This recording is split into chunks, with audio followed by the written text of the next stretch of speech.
bismillahi rahmaani rahim asalaamaaleykum wa rahmatullah wa barakaatu mbokk yi may déglu li may def nii sax bokkul woon ci vidéo bi waaye dafa laaj ñu def ko ndax dañ nekk réew moo xamee ni seen culture mayul ay xale di ànd ak ay mag te man mag laa te maa ngi ànd ak ay xale ma bëggoon wax rek ni Abdoulaye Sow mi nga xam ni mooy waaj a wax ak Tidiane Ba mi ngi ma nekk sama ndeyjoor lépp loo xam ni wax nañ ko maa leen ko waxloo li ñu wax itam maa ngi koy assumer plus que ñoom ñi ko wax salaamaaleykum. jërëjëf donc démb conseil départemental bu Thiès dafa daje woon ci session ordinaire muy première session bu ñu def ci at bi ginnaaw ba ñu constaté ni loi bi daf ñu obligé woon ñetti weer yu ne ñu daje ñoom respecté wuñu ko loi bi aussi prévoir ni bu ñetteelu xaaju conseil bi sàkkoo li ñuy wax session extraordinaire dañ ko war a woote loolu it ñoom bañ ko defee depuis mars ba léegi woote wuñ ko démb la ñuy doog a woote benn session ordinaire léegi ci session ordinaire bi ñetti poñ dañu njëkkoon a dugal par la suite ñu yokkaat ci beneen moom moo doon délibération turu lycée Ngoundiane mais ñetti poñ yi benn bi information la woon bu ci topp nekkoon ay projet de délibération pour fond de concours bi beneen bi nekkoon ay questions diverses léegi ci information luñ ci war a xam d'abord mooy que ni information amul vote information débat la kon vote bu amee bu débat amee te mu am ñi nga xamante ni dañoo taxaw wax lii ñeneen ñi wax contraire bi foofu boo taxawee ne unanimité moo fa am yaa ngi wax loo xamante ni tegul ci dëgg ndaxte bu ñu càmbaree débat bu fa gënoon a am solo bu conseil sàkku te honorable Tidiane Ba ci amendement yu mu njëkk a def moo doon ñu dugal point domaine public maritime bi ci point ordre du jour bi ba ñu ñëwee dugal ko ci information yi ci intervention yu fa ëpp mën naa ni 80%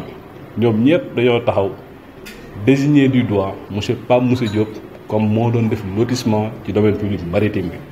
te Pape Moussa Diop ñëpp xam nañ ne mooy premier secrétaire élu conseil bi mais Yankhoba Diattara moomu moo ko désigné woon comme président commission ad hoc te Yankhoba Diattara mu ngi agir ci signature Idrissa Seck kon kenn teggiwul que ni ñoom seen implication dans l'affaire mu ngi ci au contraire dañ ko démontrer avec des preuves matérielles malgré ñoom explication yu joxe accusé maire Kayar accusé sous-préfet de Kër Moussa ne maire Kayar moom moo def délibération projet bi sous-préfet bi daal koy approuvé su ñoom seen loxo takku ci mais lu ñu constaté ñun mooy secrétaire élu bi Pape Moussa Diop ba mu defee appel ba pare daa lem ay bagaasam daw fekkewul travaux yi te sax ñun loolu daf ñuy jaar ndaxte conseil bi pour la première fois ñu tenir session secrétaire élu fekkewu ko am nañu ñaari secrétaire élu ñoom ñaar ñëpp fekkewuñu travaux yi te loolu ci wàllum yoon ñu ngi koy gëstu pour xool est-ce que effectivement loolu yoon maye na ko ndaxte vice-président président wala vice-président la mën a suppléer mais secrétaire la mën a suppléer donc bu fekkee ñaari secrétaire élu yëpp dañoo absenté kenn ki dafa def appel lem ay dëbësam daw parce que xam ne dañ ko doon laaj mu indi tontu ci accusation yi ñu ko def ci domaine public maritime bi keneen ki dafa sax ñëw kon loolu séance boobu je me demande est-ce que séance régulière parce qu'il y avait pas de secrétaire le secrétaire général mënu leen substituer il n'est pas un élu donc loolu moom moo doon premier aspect bi deuxième bi mooy ñu dañoo constater que monsieur Idrissa Seck conseiller départemental président du conseil toog na ñetti session yu tegaloo te ñëwul te article 66 dafa ni conseil bu mu mënti doon bu toog ñetti session te ñëwoo mën nañ la considérer comme démissionnaire bu fekkee joxewoo ay motifs yu justifié te boo démissionnaire élection bii di ñëw mënoo cee présenté wu waat loolu loi bi article 66 code général des collectivités locales interpellé nañu président de séance bi Yankhoba Diattara mu tontu ñu ci kanamu représentant de l'État ne ñëwul ñetti yoon waaye du moom kese seen ministres yi ak seen directeurs yi toog nañu lépp at duñ ñëw loolu pour ñun du tontu parce que ñun loi lañ wax keneen def na ko ak keneen def ko loolu ñu lijjantiwuñ ko lu am c'est des faits ñu toog na ñetti session yu tegaloo 7 novembre 2017 13 décembre 2017 ak bu démb bi 14 août 2018 ñëwul te jotuñu benn justificatif kon gëm naa ni bu ñu ko appliquer loi bi moom day démissionner ci conseil départemental. beneen bi mooy monsieur Diatara ba fii ñu toll il agit ex-qualité président du conseil te gisuñu benn délégation de compétence bu loi prévoir bu ab texte juridique prévoir que ni moom mën na ko am du président du conseil départemental. texte yi lu mu wax ci article 34 code général des collectivités locales mooy que ni délégation de signature kese la ko président mën a jox kon booy agir ci délégation de compétence ça pose problème et là encore le représentant de l'État chargé du contrôle de légalité est interpellé parce que mënul constater illégalité manifeste yooyu il ne peut pas agir en tant que président du conseil. Les actes qu'il signe on doit vérifier est-ce que actes yooyu ça relève de la délégation de signature qu'il aurait obtenue du président du conseil ndaxte ci délégation de signature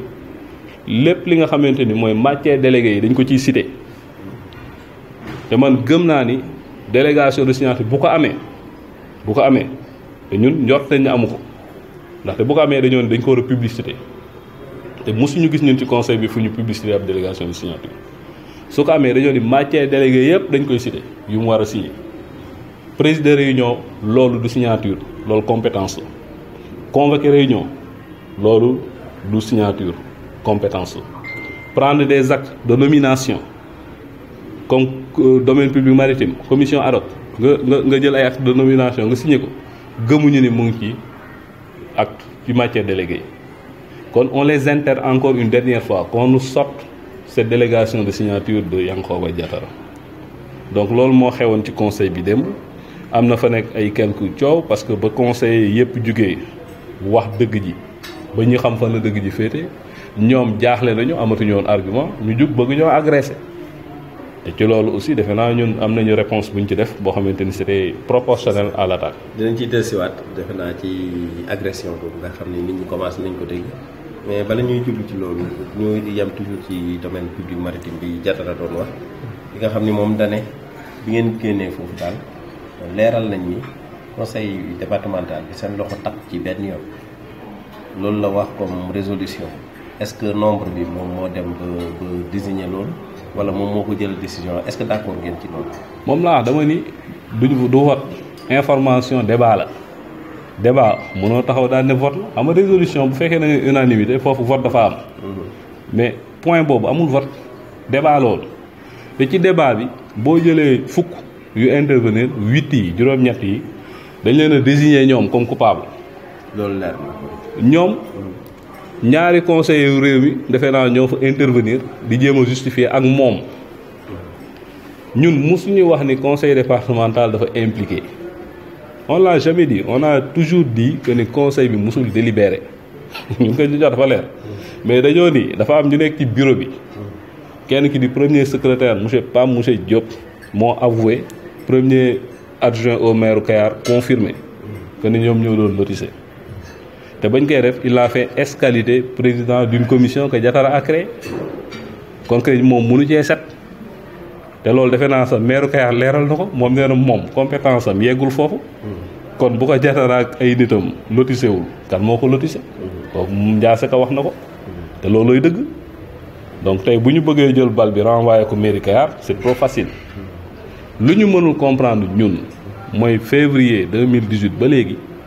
jàppuñu kenn 80 000 mètres carrés nga lotissé ko ci domaine public maritime violé 5 lois de la République jàppuñu kenn. loolu fotukal la. moo jaaxal ñëpp parce que bu fekkee état de droit la moom normalement dans la minute qui suit ñëpp ñu ci tax dañu di tëj bu doon rek article 80 code de l'urbanisme dañu appliqué képp kañ fa fekkoon dañuy jàpp mais ñu sax démb moom xamal nañu ne mbir mi yegg na ba président de la République à des niveaux que nous ne savons pas mais yooyu moom moo ñu ko jàngal foofu ñun loolu xamuñu ko waaw donc mais lu am solo mooy les faits sont manifestes. toujours est-il que yéen porté ngeen plainte affaire baa ngi tribunal est-ce que mën nga ñëw fan la toll. waaw ci loolu moom moo njëkkoon taxaw ne daf ñuy plainte pour diffamation ñun ñu defal ko citation directe pour éviter les procédures d'enquête ba ñu ñëwee woo nañu ñeenti yoon tribunal mu daw démb ñaan naa ko ne ko ngir yàlla ak yeneen bi dernière audience bu ñëwoon le 10 septembre ñëwal mbir mi il faut mu leer parce que ñeenti yoon daw na ko ñeenti yoon assisté wul aux audiences de nee na yëgul woon audience bi citation directe alors yow huissier moo lay indil citation bi sa biir bureau loo xam nga yooyu yëpp aussi ay façon tappale la lu am te ñu mën ko retenir mooy domaine public maritime bi fii ba ñuy wël bufte bi kenn mënul teggi ne Pape Moussa Diop moo ko doon lotissé kenn mënul teggi ne Yankhoba Diattara moo fa teg Pape Moussa Diop kenn mënul teggi ne Yankhoba Diattara day signé ci turu Idrissa Seck kon ñoom ñëpp seen responsabilité engagé wu na ci kenn mënul teggi ne lotissement clandestin boobu honorable Tidiane Ba waxoon ci conseil ba am na parce que bu amuloon boo delloo fekk ko fa roñ nañu bor li yëpp lépp daal di disparaître kon lotissement ba c'était clandestin ba ca topp mooy conseiller Idrissa Seck toog na ñetti session yu tegaloo ñëwul loi dee na il est démissionnaire loi moo ko wax man wax moo ko boo xoolee aussi Yankhoba Diattara toujours day taxaw naan man maay président il agit en tant que président il préside nos réunions il convoque il prend le bureau du président le véhicule de fonction du président il agit en tant que président te amul benn délégation de compétence on le défie mënul génne délégation de compétence bi wane ni moom il peut agir en tant que président du conseil délégation de signature bu ko amee it ñun mosuñu ko gis te ci règle d'acceptation yi cadre règle yi publicité bi def cee bokk les matières déléguées dañ leen di dañ leen di citer texte de référence yi dañ leen di citer code des collectivités locales article 34 lu mu wax mooy délégation de signature képp lu mën a am mënul am délégation de compétence te loolu autorités yi xam nañ ko ñoom préfet bi bind nañ ko wax ko moom mii saisir nañ ko demandé ko pour mu publier les délégations yi nga mais ba léegi ñëpp toog comme si dara xewul nous sommes dans un état de droit nag amul ay kii il est en marge de la loi il a une immunité exceptionnelle déedéet état de droit yoon la dañ ciy tegu bu ñu tegul dañ la war a delloo ci yoon. waaw ñu faral aussi ni yow ak conseiller bi ñuy wax Bécaye Sidibé jot ngeen a jàppante ci biir conseil bi est-ce que mën nga ñu nettali noonu lan la demee. waaw xam nga loolu vraiment man ku ma xam-xam ne du ma nitu histoire d'ailleurs dama calme ba sama calme sax parfois daf may sonal ñun dañoo ñëwoon avec des arguments ñun ñëpp ku ci nekk de manière civilisée nga argumenté ñoom ba ñu gisee ne amatuñu argument il est devenu subitement nerveux. man ba ma jógee di dem mu jug song ma ne daf may attaqué waaye defe naa doot ko defati. nan la demee mën nga ñu ko nettali au détail. non jot naa ñam. commentaire yi jot naa ñam. waaw parce que ci suuf lañ ko foree. waaw ci suuf lañ ko foree. waaw mais Ablaye ku la xool Bécaye aussi xam ni moo ëpp est-ce que lan nga def art martiaux wala. non dafa ñam rek. dafa ñam jotu sa jot lépp nu ma ko yéene woon mais ñam na mais la mu ñam moom defe naa dina tëdd ay fan. délégation Toscane day ñëw conseil yi dañ leen mobiliser takk brassard rouge tubaab yi xamuñu malversation tubaab yi xamuñu mal gouvernance tubaab yi xamuñu délinquance politique buñ fi ñëwee dinañ leen xamal lu xew ci conseil départemental bi dañ takk brassard rouge yi xonk cur en tant que élu jàkkaarloog ñoom wax leen lan la fi ñu jiite nekkee ci biir dëkk bi jël rapport circonstancié traduire ko en italien jox leen ko avec toutes les preuves que nous détenons donc nañ ko lijjanti balaa le 24 sinon dinañ adopté comportement boobu ci kanamu tubaab bi. mais est-ce que attitude boobu aussi xalaatoo ni dina nuyu Thiès waaye nga xam ne seen yoon nekkul ci affaire bi. déedéet l'histoire a toujours la mooy gën a nuyu sax population yi mooy am ay ñoo xamante ne dañuy violer ay lois di leen représenter parce que ñooñu ñu sañ a jël 80 000 mètres carrés dem doon ko lotisser en catimini bul xam lan la ñu sañ a def bitim réew ak ay partenaires loolay wax ji. donc bu ñu leen teelu la mettre en état de nuire ils vont continuer à nuire gravement les populations. est-ce que xalaatoo ni am na beneen solution bi nga xam ni gan yi ak ñi nga xam dañuy ñëw pour investir pour Thiès bañ a xam di xew suñu biir. moo tax ñu war ko lijjanti balaa le 24. waaw lan ngeen di proposer quoi comme ça. lu ñu proposer c'est simple xam nga ministre gouvernance locale dafa saisir préfet département Thiès ni ko par rapport à cette affaire prend des mesures qui s'imposent mais ñun gisaguñu benn mesure. ana mesure yi. depuis le mois de mai la ko bind mu jot courrier bi des directives écrites mu ni ko jëlal les mesures qui s'imposent gis ñu benn mesure donc nañu ko régler bu ñu ko réglé wul yoon may nañu en tant qu'élu ñu wax ak ñooñu di fi ñëw balaa ñuy dugal seen xaalis di ko dénk ñi nga xamante ni seen dara leerul. nekk na lan mooy kàddu. waa di gërëm bu baax Thiès Info parce que li ngeen def moom mooy professionnalisme boo leen ñëwee ñu woo leen joxe benn version ngeen dem xool ñeneen ñu doon soutenir version contraire ngeen may leen occasion pour ñu mën a apporter la réplique te loolu vraiment ginnaaw nu ko suñu doyen Mouhamed Ndiaye waxee ak Amadou Tidiane Ba mën ko confirmer ñun amuñu seen fay parce que li ngeen def mooy liggéey professionnalisme te loolu la ñuy xaar ci organe de presse.